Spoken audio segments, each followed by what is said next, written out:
Update lang po sa aking mga alagang hayop dito sa aking mini backyard farm.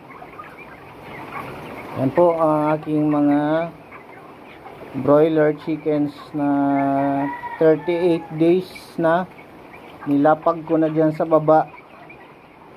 Yan, kasama ng mga Muscovy duck. Yan, wala pa, hindi pa nadating yung ating rice husk o ipa. Dito sa Bicol ang tawag arugasang.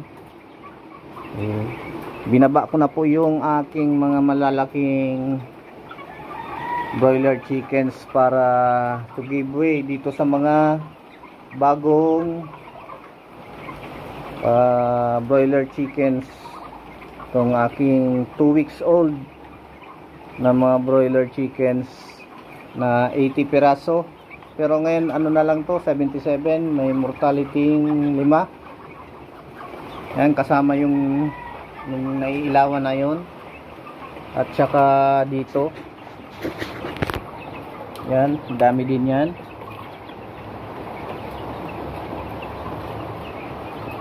Yung mga tinira ko dito sa mga naiilawan, yun pong mga maliliit, at yung mga malalaki ay nilipat ko na doon para makahabol yung mga nandito sa may ilaw. Iniilawan ko pa para makahabol sila kasi maliliit yang mga yan. Hiniwalay ko na sila para dagdagan yung kanilang pakain at limitahan din itong mga malalaki na, kasi yung iba dito 700 grams na 600 to 700 grams na yung mga 2 weeks old. Andito rin po yung ating mga alagang kuneho. Yan, 1 week old na, 11 days old na ang ating mga kits. Tatlo po silang merong mga nanganak na kids. Yung isa nandun sa dulo. Update naman sa aking mga Muscovy ducks, patuloy pa rin po silang nangingitlog. Harvest lang po ako muna ng mga itlog nila kasi hindi pa ako nakakakuha ng dagdag na barako. Hindi pa tayo makakapagparami kasi madami pang i-out na broiler chickens. So after nitong broiler chickens ko ma-dispose, magpaparami na ako ng kanilang lahi ng Muscovy ducks. So matitira na lang dito yung mga maliliit na broiler chickens. Yan po ang aking mga broiler chickens, 2 weeks old, dito sa baba. Ano na to 38 days na sila. Sama-sama sila ng mga Muscovy ducks.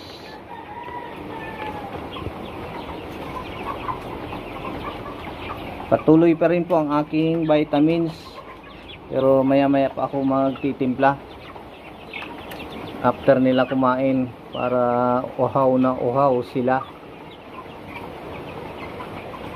Yan po dito sa aking mini backyard farm, sa aking rabbit tree and poultry.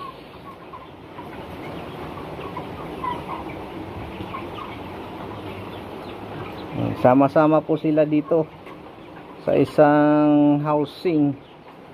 Yung aking mga broiler chickens, native chickens, and mga broiler saka rabbit, kasama yung mga Muscovy ducks. Yun, may nangingitlog na naman pong native chicken dito.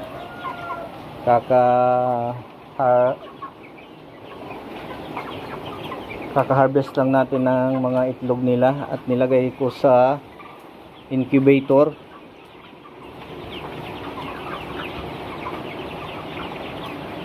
So that's all for today's video mga kabarter, mga kabakyard.